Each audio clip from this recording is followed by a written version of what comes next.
الحمد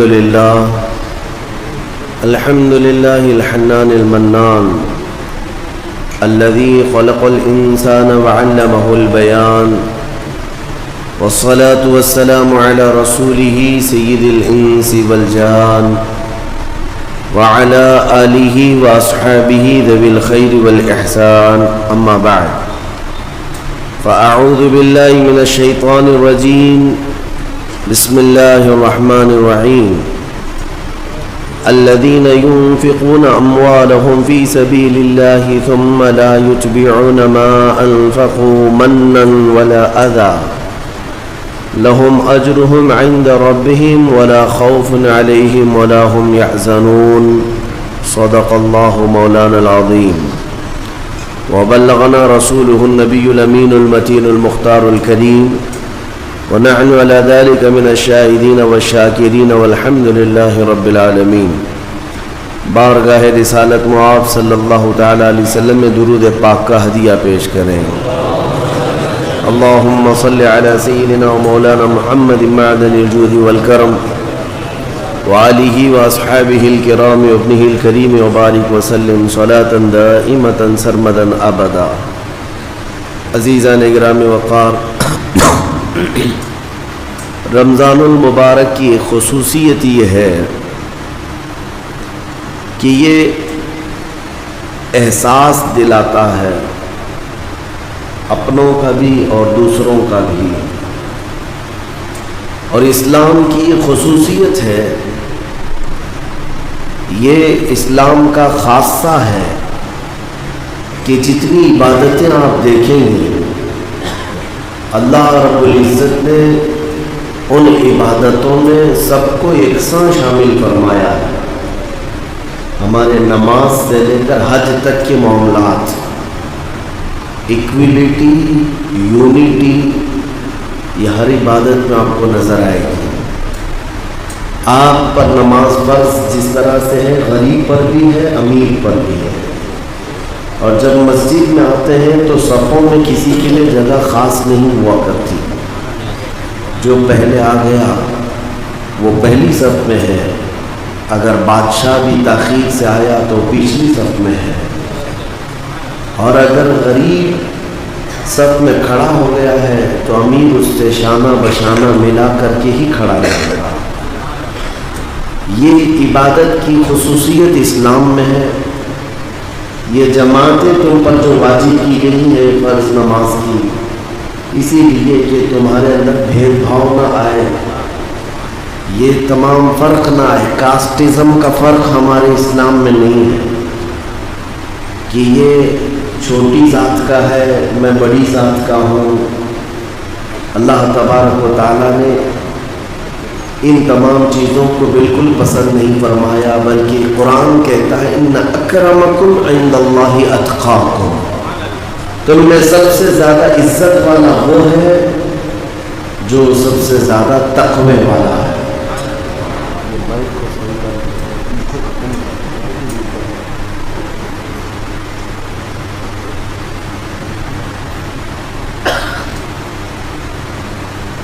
رسول پاک صلی اللہ تعالی علیہ وسلم کا ارشاد گرامی ہے کہ میں نے زمانے جاہلیت کے تمام اونچ نیچ کو اپنے پیروں سے رونق دیا، ختم فرما دیا. کسی کے اندر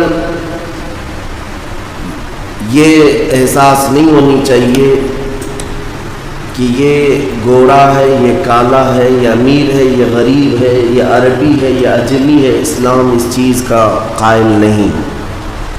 یہ نمازوں کے لیے ہو گیا. اسی طرح حج میں اگر آپ چاہتے ہیں بڑے سے بڑے پیسے والا بھی ہوگا یا جس کے پاس تھوڑی سی استطاعت ہے وہ بھی وہاں حج پر پہنچا ہوگا، لیکن جب خانہ کعبہ کے طواف میں دیکھتے ہیں تو سارے ایک ہی لباس میں ملبوس ہیں. میدان عرفات میں اگر مولا کو پکار رہے ہیں تو آپ پہچان نہیں سکیں گے کون اس میں وقت کا بادشاہ ہے اور کون فقیر ہے. سب کو دو لباس میں ملبوس احرام کے بلایا گیا ہے. اور ایسا بھی نہیں ہے کہ احرام کے کپڑے کروڑوں کے ملتے ہوں. بلکہ وہی مختصر سے لباس جس کو امیر پہنتا ہے وہ غریب بھی پہن سکتا ہے، احرام سب کے لیے ہے۔ اس لیے کہ میرے عزیزو، یہ احساس دلانا اسلام کی خصوصیت ہے کہ تم اللہ کے بندے ہو، اور اللہ کے رسول صلی اللہ علیہ وسلم نے ایک جملہ ارشاد فرمایا اپنے آخری خطبے میں، کلکم من بنی آدم و آدم من تراب، تم سب کے سب آدم کے بیٹے ہو اور آدم کو مٹی سے بنایا گیا ہے، اور مٹی کی خصوصیت ہے کہ وہ عاجزی کرتی ہے، زمین پر رہتی ہے۔ تو تمہارے اندر غرور و تکبر یہ نہ آئے کہ میرا سٹیٹس الگ ہے، اب میں بڑا ہو گیا ہوں، پیسے والا ہو گیا ہوں، منصب والا ہو گیا ہوں، علم والا ہو گیا ہوں۔ یہ غرور و تکبر اللہ کو ناپسند ہے۔ اسی طرح نمازوں کے سلسلے میں جیسے ایکویلٹی ہے، برابری ہے، حج میں دیکھا گیا ہے، زکوٰۃ کا بھی اور روزوں کا بھی یہ جو سسٹم ہے اسی لیے رکھا گیا کہ اللہ تبارک و تعالیٰ تمہارے اندر یہ احساس بھی دینا چاہتا ہے کہ اللہ نے اگر تمہیں مال عطا کیا ہے تو جسے نہیں دیا گیا ہے اسے دے کر کے تم برابر کر لو، اور روزے تم بھوکے رہنے کے عادی نہیں ہو، سال بھر بھوکے رہتے نہیں ہو، اور تمہیں پتہ نہیں ہے کہ دنیا میں بھوک کیا ہوتی ہے، پیاس کیا ہوتی ہے۔ تمہیں 1 مہینہ بھوکا اور پیاسا، وہ بھی گرمیوں کے دنوں کے روزے بھی، یہ احساس، یہ لفظ ہی بڑا معنویت کا ہے، احساس، کہ دوپہر ہوتے ہی بھوک کسے کہتے ہیں اور پیاس کسے کہتے ہیں اچھی طرح احساس ہو جاتا ہے، اور اس کے بعد تمہیں پتہ چلے گا کہ مجھے تو اللہ تعالیٰ نے سال میں 1 مرتبہ فرض کیا ہے اور میں روزہ رکھ رہا ہوں خوشی سے، لیکن دنیا کے بہت سارے علاقے ایسے ہیں جہاں نہ چاہتے ہوئے بھی ان کے پاس 1 وقت کا کھانا میسر نہیں ہے۔ میں کل ہی اپنی اسٹڈی میں دیکھ رہا تھا، میں آپ کو بتاتا ہوں، پوری دنیا میں جو غلہ اناج آتا ہے، کھانے پینے کی چیزیں کتنی ہوتی ہیں، پوری دنیا میں کتنی کوانٹیٹی میں یہ نکلتا ہے؟ تقریباً 1200 کروڑ لوگوں کے کھانے کا انتظام سال بھر ہو جاتا ہے، جبکہ دنیا کی آبادی 6.5 ارب ہے، یعنی تقریباً 650 کروڑ، لیکن اناج اور غلہ جو ہے آبادی سے ڈبل نکلتا ہے زمین سے۔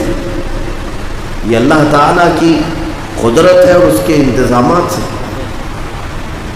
6.5 ارب آبادی ہے، 650 کروڑ آبادی ہے، اور 1200 کروڑ لوگوں کے کھانے کا غلہ، اناج یا پھل فروٹ جو بھی غذائیں ہیں وہ دنیا میں سال بھر میں جمع ہو جاتی ہے۔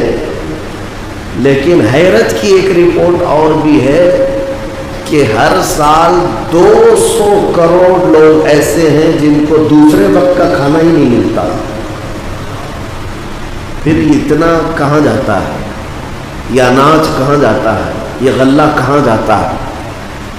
اگر ہماری آبادی سے ڈبل یہ آ رہا ہے، اور پھر 200 کروڑ لوگ بھوکے کیسے رہتے ہیں دنیا میں؟ بلو پورٹی جس کو کہا گیا ہے، غریبی کی سطح سے نیچے ایسی زندگی گزار رہے ہیں کچھ لوگ۔ یقیناً پھر تمہیں اسی اسلام کے نظام کو سمجھنا ہوگا۔ مسئلہ یہ ہے کہ دنیا میں غلہ، اناج 1200 کروڑ لوگوں کا تو آ رہا ہے، لیکن اس پر قبضہ شاید 1 ہی کروڑ لوگوں کا ہوگا۔ بڑے بڑے امیروں کا اس پر قبضہ ہے، جن کے پاس ضرورت سے زیادہ مال ہے، ضرورت سے زیادہ کھانا ہے، لیکن وہ اپنے ہاتھ بلند نہیں کرتے، نہ ہی ہاتھ دراز کرتے ہیں کہ ان کے گھر سے اناج کسی اور کے گھر تک جا سکے۔ بات یہی ہے، یہی ذخیرہ اندوزی 200 کروڑ لوگوں کے بھوک کا سبب ہے، ان کی وجہ ہے۔ یہ ان سب کے قاتل ہیں. آپ کو پتہ ہے دنیا کی رپورٹ نکالیں آپ, ہر سال لاکھوں لوگ سے بھوک کی وجہ سے مر رہے ہیں, آج بھی مر رہے ہیں, صرف برداشت نہیں, بھوک کی وجہ سے مر جاتے ہیں. کئی علاقے ایسے ہیں, میں خود اپنے زمانے طالب علمی کی بات بتاؤں, افریقہ کی سرزمین پر کئی ایسی بستیاں آج بھی ہیں, وہ لوگ سیدھے گھاس نکالتے ہیں اور ابالتے ہیں اور کھا جاتے ہیں. زمین کی گھاس نکالتے ہیں, پانی میں ابالتے ہیں اور کھا جاتے ہیں. بسا اوقات وہ لوگ پھینکے ہوئے دانے یہ اٹھا کر کے کھا لیتے ہیں. میرے عزیزوں, بہت عجیب سی چیزیں ہم نے وہاں پر دیکھی ہیں. ستو جو ہے گیہوں کے آٹے کا, اور اس میں شکر ڈال کر کے پرانی غذا ہے. گیہوں کے آٹے کو بھون لیا جاتا تھا اور پھر اس میں شکر ڈال کر کے گھول کر کے اس کو کھا لیا کرتے. اس کو ستو کہتے ہیں. یہ پہلے سے چلا آ رہا ہے. اور یہ جب کسی کے پاس کوئی چیز نہیں ہوتی ہے تو ستو کھایا کرتے تھے, اور بتایا جاتا تھا کہ ہمارے پاس کچھ بھی نہیں ہے, ستو کھاتے ہیں. لیکن ہم نے افریقہ میں ستو دیکھا ہے. یہ جو دھان کی یا گیہوں کی جو بالیاں سوکھی ہوئی ہوتی ہیں, یعنی جس پہ سے دانے نکالنے کے بعد جو بھوسا ہوتا ہے, اس بھوسے کو پیس کر کے اس کو گھول کر کے کھاتے ہیں, اور اس کو ستو کہتے ہیں. دانے نہیں, بھوسے. میرے عزیزوں, مجھے یہاں پر ایک بات کرنی ہے. دنیا کے فقر کا اور اس کی غربت کا علاج کہاں ہے؟ کون علاج کرے گا؟ بڑی بڑی طاقتیں آج موجود ہیں, اور آج دنیا میں طاقت کے اظہار کے لیے ان کے پاس اگر کوئی چیز ہے تو پیٹرول میزائل ہے. ہر بڑی کنٹری اپنے اسلحے دکھا کر کے اپنی طاقت کا اظہار کر رہی ہے. امریکہ اپنی دادا گیری اگر دکھاتا ہے تو اپنے میزائلوں کے ذریعے سے, ہتھیاروں کے ذریعے سے. رشیا اپنے نیوکلیئر بموں کے ذریعے سے دکھا رہا ہے کہ میرے پاس اتنی طاقت ہے. پوری دنیا میں ان ظالموں اور جابروں کے پاس ایسا حل نہیں کہ ان 200 کروڑ لوگوں کی بھوک کا علاج کر سکے. تمہیں پتہ ہے آج جو جنگیں چل رہی ہیں, مسلسل پوری دنیا میں ایک جگہ سے دوسری جگہ یہ وار کرتے ہی رہتے ہیں. رشیا اور یوکرین کی جنگ کے سلسلے میں ابھی چند دن پہلے میں نے کسی کا ایک رپورٹ پڑھا تھا. پر ڈے جو میزائل اٹیک کرتے ہیں یا پھر جنگوں میں جو خرچہ ہوتا ہے وہ $20 ملین کا ہے. $20 ملین جو یہاں ہمارے ہاں کئی 100 کروڑوں میں چلا جائے. میرے عزیزوں, یہ $20 ملین ہے یا پھر دوسری کرنسی ہے میرے ذہن میں نہیں, لیکن پر ڈے صرف اور صرف دھواں میں اور بارود میں یہ خرچ کر جاتے ہیں, لیکن غریبوں کے حلق تک ایک لقمہ نہیں پہنچا پاتے. ملک شام, ملک یمن, وہاں جانے والی آج تنظیمیں موجود ہیں. وہ جب وہاں کی اخبار بھیجتے ہیں تو دل پسیج جاتا ہے کہ کیا کریں.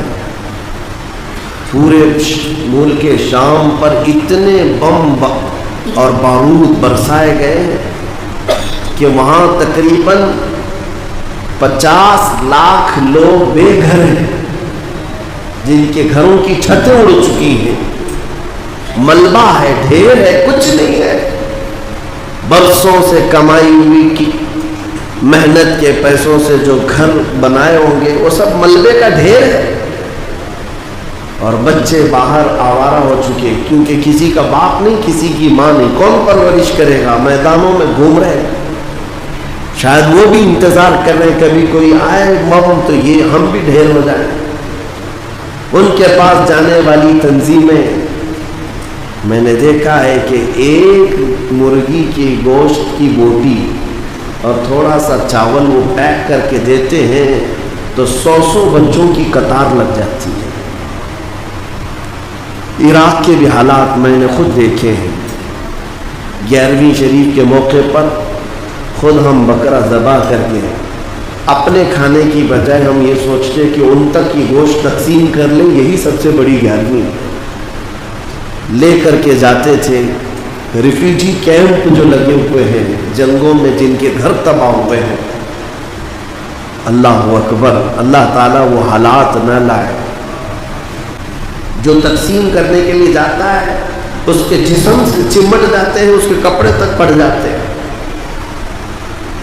ان حالات کا ذمہ دار کون ہے؟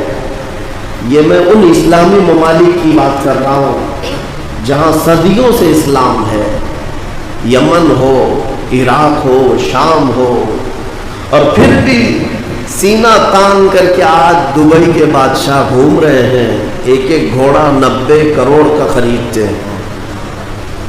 ہاں، سعودی کے شہزادے سونے کا ٹوائلٹ بنانے میں لگے ہوئے ہیں۔ یہ اپنی عیاشی میں مست ہیں، لیکن ان بچوں تک ایک بوٹی نہیں پہنچ پاتی۔ میرے عزیزو، میں پوچھنا چاہتا ہوں، پوری دنیا کے پاس اس کا علاج اگر ہوتا تو اب تک غریبی ختم ہو چکی ہوتی۔ پوری دنیا کا نظام فیل ہے غربت کو ختم کرنے کے لیے۔ غربت کو اور ان کی بھوک کو ختم کرنے کا اگر کسی کے پاس نظام ہے تو وہ محمد رسول اللہ کے پاس رسول کریم صلی اللہ تعالیٰ علیہ وسلم کا نظام ہے۔ تمہیں میں بتاتا ہوں مدینہ طیبہ کے حالات کیا تھے جب رسول پاک صلی اللہ تعالیٰ علیہ وسلم کی وفات ہوئی۔ اس دن میرے آقا صلی اللہ تعالیٰ علیہ وسلم کے گھر میں، خود حضور کے گھر میں، حضرت عائشہ صدیقہ فرماتی ہے جس رات میرے آقا کی آخری تھی میرے حجرے میں، اس دن ہمارے گھر میں چراغ جلانے کے لیے تیل نہیں تھا، چراغ میں ڈالنے کے لیے تیل نہیں تھا۔ آخری رات حضور پاک صلی اللہ تعالیٰ علیہ وسلم، میں یہ کہتا ہوں وہ نور علی نور، چراغ کی ضرورت نہیں تھی، لیکن زندگی گزارنے کے لیے جو طریقے میرے آقا نے اپنائے وہ اپنی غریب و امت کے لیے کہ ان کو تسلی ہو سکے۔ اب میں یہ کہنا چاہتا ہوں میرے عزیزوں، حضور کی وفات کے بعد 2.5 سال سے اتنا ابو بکر صدیق کا زمانہ آیا، خلافت صدیقی، اور نظام پورا اسلامی قائم ایسا تھا، زکوٰۃ سب برابر نکالتے رہے، غریبوں کا احساس کرتے رہے۔ 2.5 سال کے بعد سیدنا عمر بن خطاب کا زمانہ آیا، حضرت عمر فاروق رضی اللہ تعالیٰ عنہ کے زمانے کے ابھی 2-3 سال نہیں گزرے، 2-3 سال نہیں گزرے، حضرت معاذ بن جبل جو یمن کے گورنر تھے، وہاں لوگوں کی جو زکوٰۃ نکلتی تھی لوگ لا کر کے معاذ بن جبل کے پاس جمع کرتے اور کہتے کہ آپ مدینے بھیج دیں، جو ضرورت مند ہیں ان میں تقسیم کر دیں۔ حضرت معاذ بن جبل نے وہ زکوٰۃ پوری جمع کی اور مدینے بھیج دیا۔ حضرت عمر فاروق رضی اللہ تعالیٰ عنہ امیر المومنین ہیں، جب یمن سے زکوٰۃ آئی مدینے میں، آپ نے اعلان کیا پورے مدینے میں ایک گھر بھی ایسا نہیں جو زکوٰۃ لینے کا اہل ہو، ایک گھر بھی نہیں۔ سبوں نے ہاتھ اونچے کر لیے کہ ہم زکوٰۃ کے مستحق نہیں، اللہ نے ہمیں مالک نصاب بنایا۔ حضور کے زمانے میں، یعنی ابھی تھوڑے سال پہلے ہی غربت ایسی تھی کہ ایک کپڑے پر ایک صحابی پوری زندگی گزارا کر رہے تھے، لیکن کون سا نظام ہے جو یہ تبدیل کر دیا؟ یہاں تک کہ حضرت عمر کا زمانہ ایسا ہے کہ مدینے میں لوگ اپنی زکوٰۃ لے کر باہر نکلتے تھے کہ کوئی ہے مستحق تو ہماری زکوٰۃ لے لے۔ مدینے کے گھر نہیں تھے، زکوٰۃ لینے والے نہیں رہ گئے، دینے والے ہو گئے۔ حضرت عمر نے وہ زکوٰۃ واپس بھیجی، پھر یمن حضرت معاذ بن جبل کو کہا کہ مدینے میں کوئی مستحق نہیں، بہتر ہے کہ یمن کے غریبوں میں تقسیم کریں۔ حضرت معاذ بن جبل کے پاس یہ زکوٰۃ واپس گئی، پھر حضرت معاذ بن جبل نے دوسرا خط لکھا، کہا امیر المومنین پورے یمن میں تقسیم کر دیا گیا اور یہاں زکوٰۃ لینے والا کوئی ہے نہیں، اس لیے مدینے بھیجا گیا ہے۔ اندازہ کریں جہاں جہاں میرے مصطفیٰ کے غلام گئے غریبی سے انہیں آزاد کرایا ہے۔ احساس اسی چیز کا نام ہے، خود کھا کر کے اپنے عیش کی فکر کرنا اور دوسروں کی فکر نہ کرنا، یہ اسلامی مزاج ہے ہی نہیں۔ میں جو رپورٹ آپ کے سامنے رکھا ہوں اسی سے آپ اندازہ کر سکتے ہیں کہ دنیا میں اگر 1200 کروڑ لوگوں کا کھانا دستیاب ہوتا ہے سال بھر میں، جبکہ آبادی 650 کروڑ ہے، اور پھر رپورٹ یہ بتاتی ہے کہ ہر سال 200 کروڑ لوگ بھوکے رہ جاتے ہیں، تو یہ جاتا کہاں ہے؟ صرف اور صرف یہی وجہ ہے کہ یہ جن کے پاس مال آتا ہے ان کے ہاں دوسروں کا احساس مر چکا ہے، احساس ختم ہے۔ تم خود اپنے گھروں میں جھانک کر کے دیکھ لو۔ اور ایک رپورٹ حیرت کی ہے، اللہ اکبر، میں نے یہ سب اینالائز کرنے والے سے یہ رپورٹ لیا تو حیرت کی بات یہ بھی ہے 200 کروڑ لوگ بھوکے رہ جاتے ہیں، اور پھر یہ بھی بتایا اس میں رپورٹ میں کہ 200 کروڑ لوگوں کا کھانا ہر سال صرف گٹروں میں بہا دیا جاتا ہے، برباد کیا جاتا ہے۔ یہ امیروں کے چوچلے ہیں، ہر شادی بیاہ کے بعد جاؤ دیکھو کتنا کھانا برباد ہوتا ہے، ہر دعوت کے بعد کتنا گندی نالیوں میں بہایا جاتا ہے۔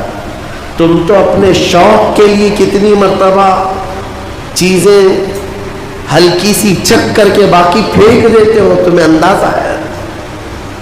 اور ایک صاحب نے یہ بھی لکھا ہے کہ جتنا امیروں کے گھر سے کھانا بہایا جاتا ہے ایک وقت، وہ اگر ان لوگوں کو ملے جن کے ہاں کھانا نہیں ہے وہ 4 دن اس پر گزارا کر سکتے ہیں، 4 دن گزارا کر سکتے ہیں۔ ایک بار تمہارے دسترخوان سے پھینکا ہوا کھانا غریب کے 4 دن کی زندگی کا کھانا ہے، احساس نہیں ہے۔ اسی لیے میں نے اپنی گفتگو کا آغاز ہی احساس سے کیا ہے، جس کے اندر احساس ہے وہ مسلمان ہے۔ حضور پاک صلی اللہ تعالی علیہ وسلم نے ارشاد فرمایا وہ شخص مومن ہو ہی نہیں سکتا، وہ شخص مومن ہو ہی نہیں سکتا جو رات کو کھانا کھا کر کے سویا ہو اور اس کا پڑوسی بھوکا سویا ہو۔ حضور نے فرمایا وہ مومن ہی نہیں ہے۔ بڑا لفظ ہے، مومن نہیں ہو تم اگر تمہارے پڑوس میں کوئی بھوکا سو گیا۔ آپ بولیں گے ہم کو کیا پتا ہے کون بھوکا سو رہا ہے کون کھا رہا ہے؟ تبھی تو ہم کہتے ہیں احساس پیدا کرو، احساس۔ جس دن تمہارے اندر احساس آئے گا ہر ایک کے چہرے سے پہچان لو گے تم کہ کون بھوکا ہے اور کون سیراب ہے۔ احساس نہ ہو تو بھیڑ سے گزرتے چلے جاؤ گے، تمہیں کسی چیز کا احساس نہیں ہوگا، کون بیمار ہے کون کیسا خوشحال ہے۔ کیا اپنے گھروں میں تمہیں جس سے محبت ہوتی ہے اپنے بچوں سے، آپ تھک ہار کر کے باہر سے آئیں دن بھر گھر میں نہ رہیں، تمہارا بچہ اگر کسی کونے میں دبک کر کے بیٹھا رہے منہ اترا رہے تم اسے پوچھے بغیر ہی کہو کہ کیا میرا بیٹا بیمار ہے؟ چہرے سے لگ رہا ہے۔ یہ کون سی چیز ہے جو تمہیں بتا رہی ہے؟ یہی احساس، صرف چہرہ تمہیں بتا دیا اپنے بچے کا کہ آج یہ بچہ میرا بیمار لگتا ہے، یہ جس طرح سے خوشحال رہتا تھا آج نہیں نظر آ رہا ہے۔ یہی احساس پوری امت کے ساتھ ہو تو تمہارا ایمان کمپلیٹ ہو جائے گا، ایمان مکمل ہے۔ احساس جب مر جائے تو پڑوس میں جنازہ بھی جائے تو پتہ نہیں چلتا، بھوکے تو بات دور کی ہے۔ ہاں شہروں کی ہم نے زندگیاں دیکھی ہیں، ایک بلڈنگ میں رہتے ہیں، سالوں ہو گئے، پڑوس کے فلیٹ میں کون بیمار ہے اور کون مر رہا ہے کسی کو پتہ نہیں، سب اپنی اپنی زندگی میں مست ہیں، سیلفش زندگی، اور اس کو دنیا ماڈرن کلچر کہتی ہے۔ یعنی یہ پوش لوگوں کی زندگی ہے کہ دوسروں کے گھروں کے بارے میں کچھ پتہ ہی نہ رہے۔ نہیں میرے عزیزوں، میرے مصطفیٰ کریم صلی اللہ علیہ وسلم کا نظام تو وہ ہے کہ ایک جنگ میں 3 صحابہ ایسے ہیں جو اپنے بھائی کی پیاس کی وجہ سے اپنی جان دے دیے، اپنی جان تک دے دیے، خود زخمی گرے ہوئے ہیں میدان میں، پیاس کی شدت ہے، لیکن دوسرے بھائی کی آواز آئی کہ مجھے پیاس لگی ہے، اپنا پانی قربان کر دیا، نہیں اسے پہلے پلا دو۔ یہ احساس ہے، یہ احساس ہے۔ اور اگر احساس نہ ہو تو یہ سیلفش زندگی، کسی کو کچھ بھی ہو جائے پتہ نہیں چلے گا۔ تمہیں پتہ ہے میرے آقا صلی اللہ تعالی علیہ وسلم کا احساس کتنا تھا؟ نبی اکرم صلی اللہ تعالی علیہ وسلم اس قدر حساس تھے، خاص طور پر غریبوں کے لیے۔ صحابہ فرماتے ہیں ایک بار مسجد نبوی شریف میں ہم بیٹھے تھے، مسجد نبوی شریف میں رمضان کا موقع ہے، دسترخوان بچھا ہوا ہے، افطار کا وقت ہے۔ افطار کے وقت یہاں کس کو ہوش رہتا ہے؟ بلکہ ساری چیزیں میرے سامنے آ جائیں، دوسرے کو ملے نہ ملے، یہ تو بھوک کے بعد ایسا احساس پیدا ہونے لگتا ہے۔ صحابہ کہتے ہیں بڑی پورے دسترخوان پر 70 کے قریب صحابہ ہیں اور دودھ کا ایک پیالہ ہے، حضور پاک دسترخوان پر بیٹھے، افطار کے عین قریب حضور پاک صلی اللہ علیہ وسلم اپنی زوجہ عائشہ صدیقہ سے کہتے ہیں رضی اللہ عنہ، عائشہ باہر دیکھو کوئی مسافر تو نہیں رہ گیا جو دسترخوان پر آنا ہے۔ یہ احساس حضور پاک صلی اللہ علیہ وسلم افطار کے لیے بیٹھے۔ حضرت عائشہ کہتی ہے میں نے کھڑکی سے جھانک کر دیکھا، جنت البقیع کے پاس ایک درخت کے نیچے ایک آدمی اپنی سواری باندھ رہا تھا اور لگتا تھا کہ کہیں سفر سے آیا ہے۔ ام المومنین نے پکار کر کے کہا ہاں یا رسول اللہ کوئی مسافر نظر آتا ہے۔ میرے آقا دسترخوان چھوڑ کر کے اٹھ گئے، کوئی لمبے سفر سے آیا ہے، کوئی لمبے سفر سے آیا ہے۔ میرے آقا صلی اللہ تعالی علیہ وسلم اس آئے ہوئے مسافر کو لینے کے لیے گئے، افطار پہ چند لمحے باقی رہ گئے ہیں۔ وہ آیا، اس کو دیکھا، حضور پاک صلی اللہ علیہ وسلم نے دھول سے اٹے ہوئے لباس، چہرہ پورا بکھرا ہوا، بکھرے ہوئے بالوں کے ساتھ۔ حضور پاک صلی اللہ تعالی علیہ وسلم نے پوچھا، بڑے لمبے سفر سے وہ آیا تھا اور میرے مصطفیٰ سے ملنے آیا تھا۔ میرے آقا نے پوچھا کچھ کھائے پیے؟ کہا نہیں۔ نبی اکرم صلی اللہ تعالی علیہ وسلم ہاتھ پکڑ کر کے دسترخوان پر لائے اور جو دودھ کا پیالہ تھا پورا کا پورا اس مسافر کو دے دیا۔ اور ہوا ایسے، دیہات سے آنے والے لوگ کبھی کبھار آتے تھے، آداب اس طرح کی سب کو پتہ نہیں ہوتے، دسترخوان پر بیٹھے ہوئے اس آئے ہوئے مسافر نے پورا دودھ پی لیا۔ جو 70 صحابہ موجود تھے اور پھر سبوں نے کھجور پر، صرف ایک کھجور پر افطاری کر لی، کسی کی زبان پر شکایت نہیں، کسی کی زبان پر شکوہ نہیں۔ یہ اسلام کا مزاج ہے۔ اور آپ کو پتہ ہے جب تک تمہارے اندر یہ احساس نہیں آ جائے گا کہ میری خوشیوں میں مجھے کچھ حصہ دوسروں کا بھی رکھنا ہے، تب تک تمہارا ایمان بھی کمپلیٹ نہیں ہے۔ تم مارکیٹ جاتے ہو آج رمضان کی عیدوں کی تیاری کے لیے، دیکھتا ہوں مارکیٹ بھری رہتی ہے، اپنے بچوں کی من پسند کپڑے خریدتے ہو، چاہے وہ جتنے مہنگے ہوں جیسے بھی ہوں، نہیں لیکن عید میں میرے بچوں کو خریدنا ہی ہے، اور ایکسٹرا بھی خریدتے ہیں۔ لیکن تمہیں پتہ ہے کئی گھر ایسے ہیں جن کے بچے اپنے ماں باپ سے بول بھی نہیں سکتے کہ اس مہینے ہمیں کپڑے لائے، نہیں لا سکتے۔ کیا یہ احساس کسی کے اندر ہے کہ جب میں شاپنگ کروں تو ایک ڈریس ایکسٹرا لے لوں، ایک نیا جوڑا ایکسٹرا لے لوں، تاکہ میں وہاں تک پہنچا ہوں جس کے بچے کے باپ کے اندر خریدنے کی طاقت نہ ہو؟ تاکہ عید میں وہ بھی ہمارے ساتھ شامل ہو سکے. کیا تم عیدوں کے وقت یہ احساس کا واقعہ نہیں سنتے؟ جب میرے آقا صلی اللہ علیہ وسلم عیدگاہ جا رہے تھے، بیچ میں ایک یتیم بچے کو دیکھا جو پھٹے پرانے کپڑے میں تھا. حضور نے اس سے پوچھا کیا تیری عید نہیں ہے؟ اس بچے نے کہا عید تو ہے لیکن میرے بابا نہیں ہے، میرے بابا نہیں ہے، وہ شہید ہو چکے ہیں، مجھے پہنانے والا کون ہے آج؟ وہ کائنات کے آقا و مولا جو انیس بے کساں ہے، چارہ ساز درد مندہ ہے، اس یتیم کو اٹھا کر اپنے گھر لائے اور اپنے ہاتھوں سے نہلایا، حسنین کریمین کے کپڑے پہنائے، عیدگاہ جانے کے وقت واپس آ کر کے، اور پھر اس بچے کو اپنے کندھوں پر سوار کر کے عیدگاہ لے جانے لگے. کون ہے یہ جو احساس رکھتا ہے؟ حسن و حسین انگلی پکڑ کر کے چل رہے اور یتیم بچہ کندھے پر سوار ہے، مصطفیٰ کریم کے کندھے پر سوار ہے.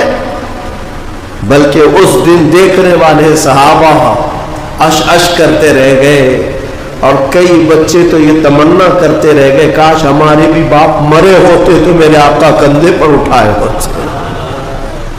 یتیم ہوتے ہم. میرے عزیزوں، یتیموں کا حقیقی اس دنیا میں کوئی چارہ ساز درد مندہ ہے، بے کسوں کا انیس کوئی ہے تو میرے مصطفیٰ کی ذات. اور انہوں نے پورا نظام تمہیں دیا ہے، یہ صرف سنانے کے لیے نہیں، یہ کوئی کہانیاں نہیں ہیں جو تمہیں سنائی جاتی ہیں، تمہارے عمل کے لیے ہے کہ اپنی زندگی میں تمہارے پاس جو چیز بھی آئے اس کا ایک حصہ ان لوگوں کے لیے خاص کر دو. کیونکہ قرآن میں ہے وَفِي أَمْوَالِهِمْ حَقٌّ لِلسَّائِلِ وَالْمَحْرُومِ. غریب لوگ قیامت کے دن مقدمہ کریں گے، مولا ہم کو تو نے کیوں نہیں دیا مال، ہم کو مال نہیں دیا، ہمارے پاس اتنے اسباب نہیں تھے. رب تعالیٰ فرمائے گا تمہارا مال بھی دیا تھا امیروں کے پاس. تو غریب کہیں گے انہوں نے تو ہمیں نہیں دیا، ان کے پاس میں نے تمہارا حق رکھا تھا. تو کہیں گے ہمارا حق تو انہوں نے دیا ہی نہیں، زندگی پر وہ خود کھاتے رہے. اس بات پر ان امیروں کی پکڑ ہوگی، میں نے تمہیں جو مال دیا تھا وہ سب تمہارے عیش کے لیے نہیں، مانگنے والے اور محروم لوگوں کا حق بھی میں نے تمہارے مال میں رکھا تھا. تم یہ سمجھتے رہ گئے کہ سارا مال ہمارا ہے، کیوں دیں گے ہم دوسروں کو؟ جس قدر دو گے اللہ اتنا نوازے گا. اس کا وعدہ برحق ہے، اس کا وعدہ برحق ہے. اللہ تعالیٰ فرماتا ہے بنی آدم تم مجھے دے دو اپنا صدقہ، میں تمہارے صدقے کی ایسی حفاظت کروں گا کہ قیامت تک نہ جلے گا نہ گھٹے گا.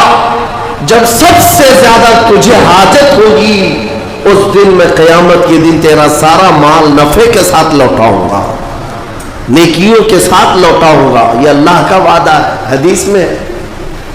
لیکن یہاں لوگوں کو ایسا لگتا ہے کہ ہم کچھ دے دیں گے تو گھٹ جائے گا.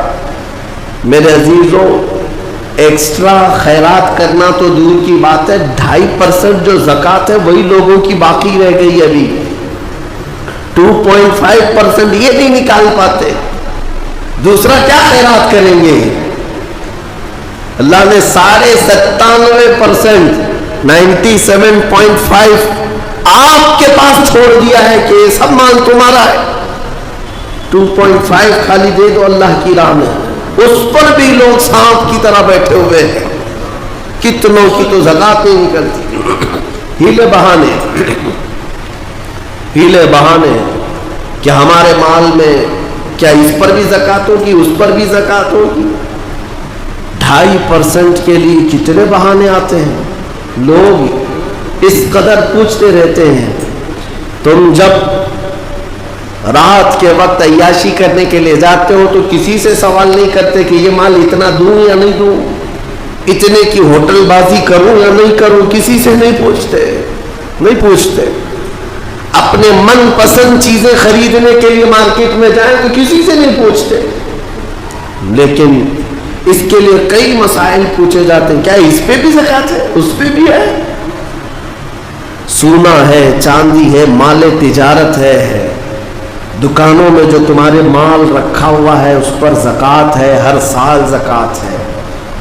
تم نے اپنے زکوٰۃ اپنی دکان میں 10 لاکھ کا مال رکھا ہے تو اس پر زکوٰۃ ہے، 1 لاکھ کا مال رکھا ہے اس پہ زکوٰۃ ہے، اور تمہارے گھر میں سونا اور چاندی جو جمع ہے اس پر زکوٰۃ ہے۔ مسلسل میرے پاس سوال آتے ہیں کہ سونا بھی ہے ہمارے پاس، چاندی بھی ہے، لیکن پیسہ نہیں ہے، زکوٰۃ کیسے دیں گے؟ میاں کیوں رکھی ہو پھر سونا چاندی؟ اس کو کاٹ کے دو زکوٰۃ۔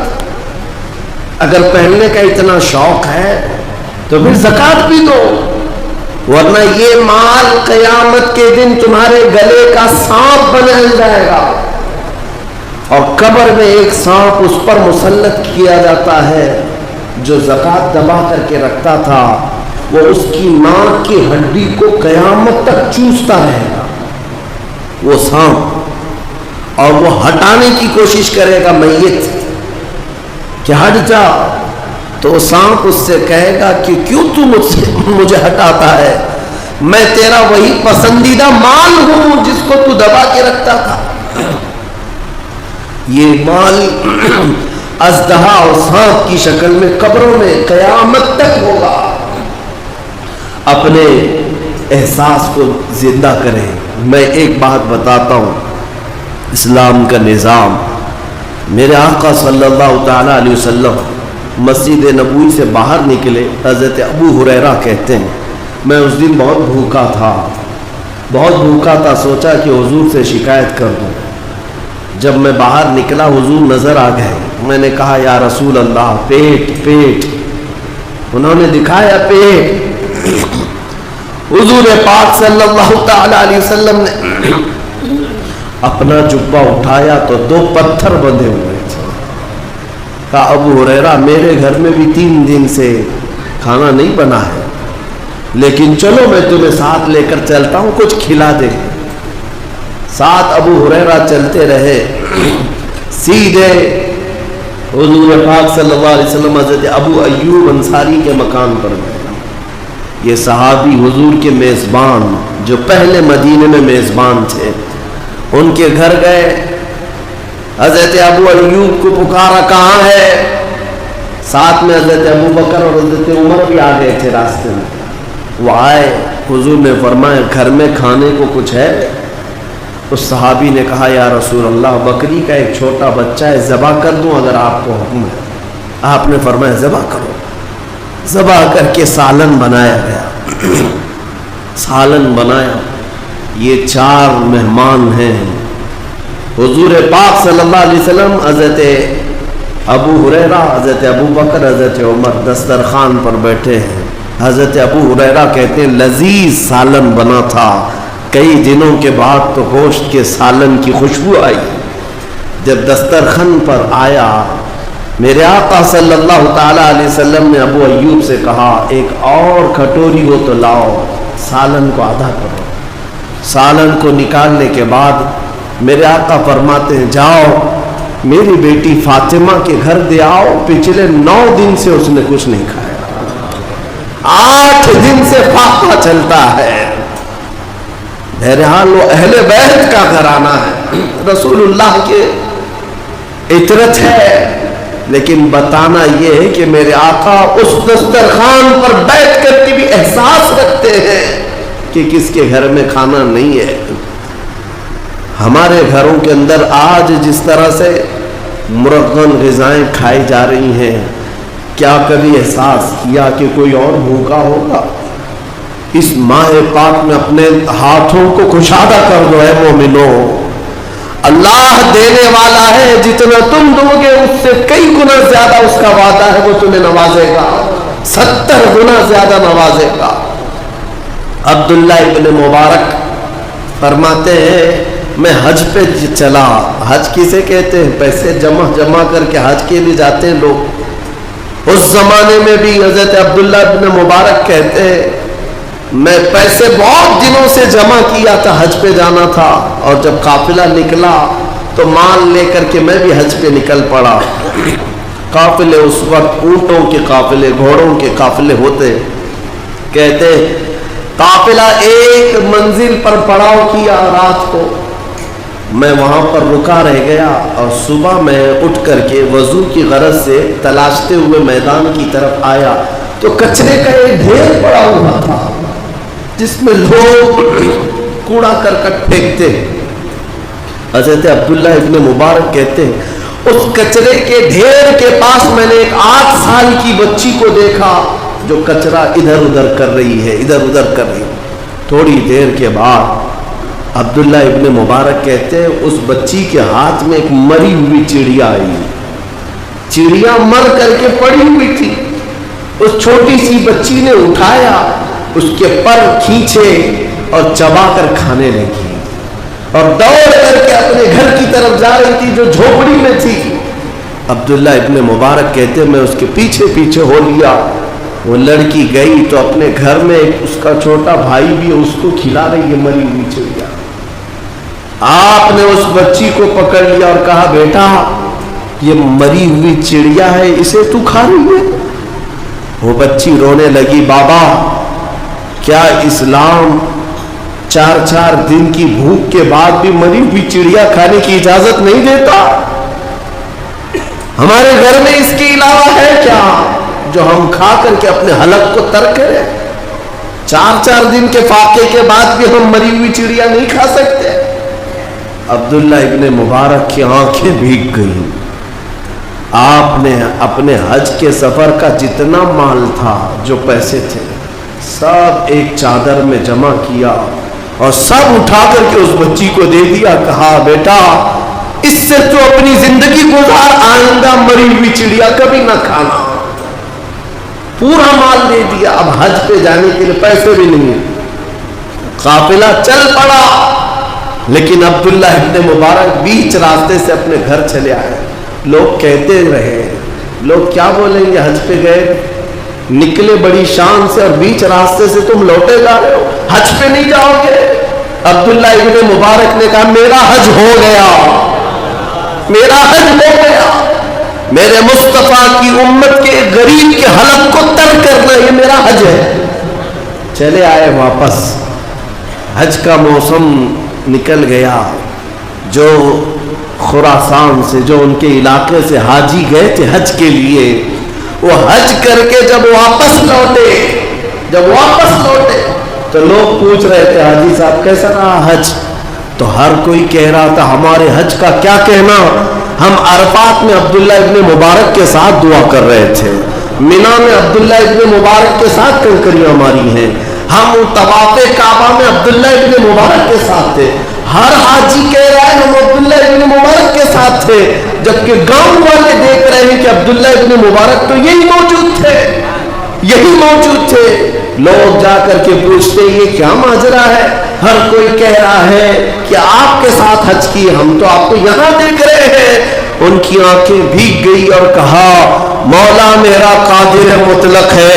جب اس کی رضا کے لیے ایک غریب کی مدد کی گئی تو اللہ نے عبداللہ ابن مبارک کی شکل کا ایک فرشتہ بھیجا جو ان کی طرف سے پورے حج کے ارکان ادا کرتا تھا. میرے عزیزوں, یہ اسلام ہے جو احساس ہے. احساس ہمارے پاس جینے کے لیے جتنا سامان ہے وہ بہت ہے, اللہ نے ہماری حیثیت سے زیادہ ہمیں دیا ہے. حقیقت ہے ہمارے گناہوں کے باوجود مال میں مولا نے ہمیں کمی نہیں کیا. تم میں سے کتنے ہیں ایسے جو رات کو بھوکے سوتے ہیں؟ کون ہے جو ننگا گھومتا ہے, جس کے پاس کپڑے نہ ہو, جس کے پاس کھانے کی چیزیں نہیں ہو؟ سب خوشحال ہے, سب خوشحال ہے. لیکن کچھ علاقے ایسے ہیں میرے عزیزوں جہاں آج بھی خوشحالی نام کی کوئی چیز ہی نہیں آئی, کوئی چیز نہیں آئی. میں کہتا ہوں ان تک پہنچو, احساس تمہارے اندر رہے. اور اللہ رب العزت اس ہاتھ کو پسند کرتا ہے جو بنی آدم کی اعانت کے لیے اٹھتا ہے. فرمایا میرے آقا صلی اللہ علیہ وسلم نے واللہ فی عون العبد ما کان العبد فی عون اخیہ. جب تک انسان اپنے بھائی کی مدد میں لگا رہتا ہے اللہ اس بندے کی مدد میں لگا رہتا ہے. اللہ تمہاری مدد میں رہے گا. تو ایک نظام ہونا چاہیے. حضور حجت الاسلام نے اعلیٰ حضرت کے بڑے شہزادے ایک نظام پیش کیا تھا آج سے تقریباً 100 سال پہلے.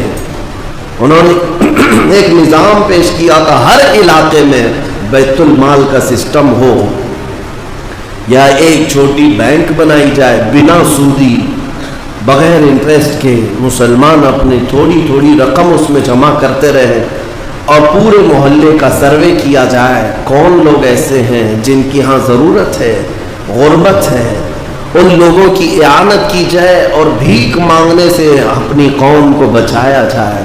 ہم تو مزے سے مسجد کے باہر بھیک خیرات کر کے چلے جاتے ہیں. کب تک بھیک دیتے رہو گے؟ کب تک ان کو بھکاری بنائے رکھو گے؟ یہ برقع پوش خواتین آتی ہیں, میں یہ نہیں جانتا کہ سب کس طرح کی ہیں, لیکن کبھی کبھار درد ہوتا ہے. میری بہن وہاں کھڑی ہے, ہماری ماں وہاں کھڑی ہے. امت کی غیور بیٹیاں اگر برقعے میں آ کر ہاتھ پھیلا رہی ہیں تو کیا یہ آر کی بات نہیں ہے ہمارے لیے؟ کیا یہ ہمارے لیے احساس کی بات نہیں ہے؟ پتہ کرو یہ تنظیمیں کس لیے, یہ کن گھروں سے آتی ہیں, ان گھروں تک پہنچو اور ان سے کہو آئندہ بھیک نہ مانگو, ہم تمہارا گھر چلاتے ہیں.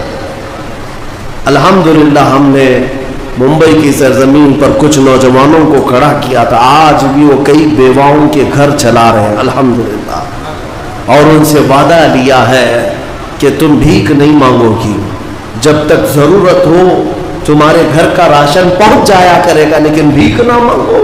یہ ہمارے لیے آر ہے, ہمارے لیے آر کی بات ہے. عزیزان گرامی, رمضان المبارک کا یہ مبارک مہینہ احساس کے لیے آیا ہے. احساس, آپ جب بھی اپنے گھر کے اندر کوئی بھی چیز کھائیں پئیں پہنیں, ہر چیز میں ان لوگوں کا حصہ رکھیں, چاہے وہ ابھی فی الحال ملے یا نہ ملے. آپ کہیں کہ ہمارے محلے میں تو کوئی غریب ہے ہی نہیں. نہیں, اسلام صرف تمہیں خالی محلے کی بات نہیں کرتا, پورے عالم کی بات کرتا ہے. تم مشرق میں ہو اور میرے نبی کا غلام مغرب میں تکلیف میں ہو تو تمہارے اندر بھی احساس ہونا چاہیے.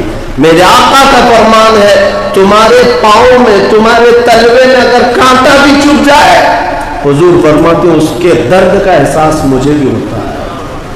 جو رسول اپنے امتیوں کے کانٹے کے چبھنے کے درد کا احساس رکھتے ہو, آج امت ایسی کیسی بے حس ہو گئی ہے, کون کن حالتوں میں ہے آج کچھ نہیں کہا جاتا. میں آج مولا کریم کی بارگاہ میں ہاتھ پھیلا کر دعا کروں گا. مجھے بڑا دکھ ہوتا ہے جب بھی رمضان کی عید آتی ہے, کبھی ہم یمن کو یاد کرتے ہیں, عراق کو یاد کرتے ہیں, شام کو یاد کرتے ہیں, فلسطین کو یاد کرتے ہیں. ان کی کوئی عید ہی نہیں آتی میرے عزیزوں, ان کی کوئی عید ہی نہیں آتی. پچھلے سال بھی میں نے ایک ہمارے ڈرائیور ہیں عراق میں, انہوں نے ایک ویڈیو وہاں سے بھیجی تھی. ایک بچی جو ہر سال عید کے موقع پر اس کا معمول ہے, یہ ہمارے صاحب جو ساتھی ہیں وہ کہنے لگے میں تم کو ویڈیو بنا کر بھیجتا ہوں, یہاں پر ابھی یہ معاملہ کئی گھروں کے ساتھ چل رہا ہے. کہا کیا ہے؟ کہا بچیاں گھر سے نکلتی ہیں عید کے دن, نہ وہ کپڑے پہنتی ہیں نہ ہی عید, بلکہ سیدھے قبرستان میں اپنے باپ کی قبر کے پاس بیٹھتی ہیں. صبح سے شام ہوتی ہے, وہ پکارتی رہتی ہیں کہ بابا جان ہمیں کوئی کپڑے آج نہیں پہنائے گا, تم جا چکے ہو. یہ وہ جوان لوگ جو شہید ہوئے ان کی بات کر رہا ہوں. ایک پورا کا پورا میدان قبرستان ہے وہاں پر. چند سالوں پہلے جہاں بچے کھیلتے تھے فٹ بال, آج وہ میدان پورا قبروں سے بھرا ہوا ہے. وہاں بچیاں پکارتی رہتی ہیں عید کے دن. دل پسیج جاتا ہے, کلیجہ منہ کو آتا ہے. ہم کس انداز سے آج امت کی خیر خواہی کی بات کرتے ہیں. درد کا احساس ہمیں بھی ہونا چاہیے. میرے آقا صلی اللہ تعالیٰ علیہ وسلم جو رات رات ہم غریبوں کے لیے رویا کرتے تھے, آج ان کی امت کے درد کا احساس ہم کیوں نہیں کرتے؟ میرے عزیزو, اپنے جینے میں, اپنے کھانے پینے میں ان لوگوں کا احساس رکھو. اچھا پہنو, اللہ نے اگر دیا ہے اچھا پہنو, اچھا کھاؤ, میں اس کا مخالف نہیں. اچھا کھاؤ, اچھا پہنو, اچھے سے رہو, لیکن اللہ نے جو تمہیں مال دیا اس میں ان کا احساس رکھو، اللہ راضی ہو جائے گا، میرے مصطفیٰ راضی ہو جائیں گے۔ اور تم نے زندگی بھر اگر ان کا احساس ہی نہیں کیا تو حضور کی بارگاہ میں قیامت کے دن جواب دینا ہوگا۔ جب حضور تمہیں پکڑ کر پوچھے قیامت کے دن تو اپنے گھر میں عیش کی روٹیاں اڑ رہا تھا، میرے محبوب یمن اور شام کی بچیاں مردہ کھا رہی تھیں، وہ چمڑے کھانے پر مجبور تھے۔ میرے عزیزو، آج ہماری جتنی استطاعت ہے ہم ان کی مدد کی کوشش کرتے ہیں جہاں سے ہو سکتا ہے۔ میں یہ اس کا اظہار آپ کے سامنے نہیں کر رہا، لیکن الحمدللہ جو استطاعت ہوتی ہے ہم اپنی جانب سے کرتے ہیں۔ لیکن میں امت کو آج یہ میسج دیتا ہوں، کاش اگر سب اس بات پر جمع ہو جائیں، ہماری خوشی اسی بات پر ہے جس بات پر مدینے کے تاجدار خوش ہو جائیں۔ ہماری خوشی اس بات پر نہیں کہ گھر میں مرغا بن گیا، بکرا بن گیا، ہماری خوشی اس بات پر ہے کہ آمینہ کا لال مسکرا دیا، یہ میری خوشی ہے۔ میرے آقا صلی اللہ علیہ وسلم کی خوشی اس بات پر ہے۔ جبرائیل امین بھی جانتے تھے نبی اگر کسی بات پر خوش ہوتے تھے تو ان کی امت کی بات پر خوش ہوتے تھے۔ حضور کو اگر کوئی راضی کرنا چاہتا کس بات پر راضی کرتے معلوم ہے؟ حضور کو اگر کوئی کہتا کہ ہم عبادت کریں گے، فلاں کریں گے، ان باتوں پر نہیں، حضور کو اگر کوئی راضی کرنا چاہتا تو ان کی امت کی بات کرتا، میرے آقا راضی ہو جاتا۔ حضور کو اس قدر احساس تھا اپنی امت کا۔ اللہ کریم ہم سب کو ان غربا و مساکین کی خیر خواہی کرنے اور ان کی اعانت کرنے کی توفیق عطا فرمائے۔ مولا، آج تیرے دربار میں ہاتھ پھیلاتا ہوں، تو نے ہمیں آزادی کی زندگی دی، ہماری حیثیت سے زیادہ تو ہمیں کھلا رہا ہے، پلا رہا ہے۔ کوئی ایسی نعمت نہیں جو آج ہم رمضان میں نہیں دیکھ رہے، ساری چیزیں بلکہ ہمارے دسترخوان بچ جایا کرتے ہیں، ہمارے دسترخوانوں پر ہمارے کھانے سے زیادہ نعمتیں آ جاتی ہیں۔ الہ العالمین، تیرے دربار میں میں التجا کرتا ہوں، ہمارے بہت سارے بھائی ایسے ہیں جن کے گھروں میں 2 وقت کی روٹیاں نہیں، اور کچھ تو وہ ہیں جو اس ماہ مبارکہ میں بھی جیل کی سلاخوں میں ہیں۔ ان کا رمضان کیسے جائے گا؟ ان کی افطاریاں، ان کی سحریاں، اے قادر مطلق جو بے قصور تیرے حبیب کی امت مقید ہے، ان کو آزادی عطا کر دے، ان کے حلق کو نرم فرما دے۔ مولا، تیرے دربار میں ہاتھ پھیلاتا ہوں ان بچیوں کو جو یتیم ہو چکی، ان بیواؤں کو مولا، ان خواتین کو جو بیوہ ہو چکی، ان کا تو مسبب الاسباب ہے۔ مولا، ہم سب کو ان تک پہنچنے کی توفیق عطا فرما دے، ہمارے دل میں احساس پیدا فرما دے۔ اے کریم خدا، تو نے ہمیں جو مال دیا جس پر ہم نے اب تک عیش کیا ہے، اے کریم خدا ہمارے مال کو تیری راہ میں خیرات کرنے کی توفیق عطا فرما۔ ارحم الراحمین، کل قیامت کے دن تو ہم پر غضب نہ فرما، ہم پر ناراضگی نہ فرما۔